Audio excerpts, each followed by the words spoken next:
വിഷുവാണ് പറഞ്ഞത്, നമ്മളെല്ലാ വീട്ടിലും പോയി കണി കാണിക്കണം. എങ്കിൽ കൃഷ്ണൻ ഞാനായോ? എങ്കിൽ ട്രഷർ ഞാൻ. എന്നാ പാട്ട് ഞാൻ പാടാം. കൃഷ്ണ റെഡിയല്ലേ?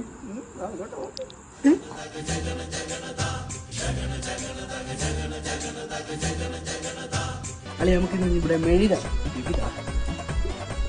മാമിയെ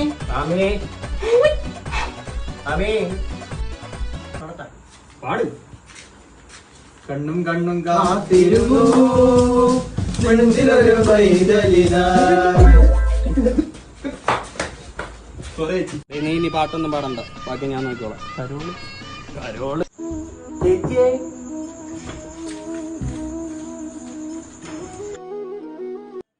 കയ്യിൽ കോലക്കുഴലും പിന്നെ മഞ്ഞക്കോടിയും കണ്ണൻ മുന്നിൽ നിൽക്കണ് വിഷുവിനെത്തണ് കൊന്ന പോവുമുണ്ടേ കയ്യിലെവിടെന്നെങ്കിലും കുറച്ച് ക്യാഷ് താ.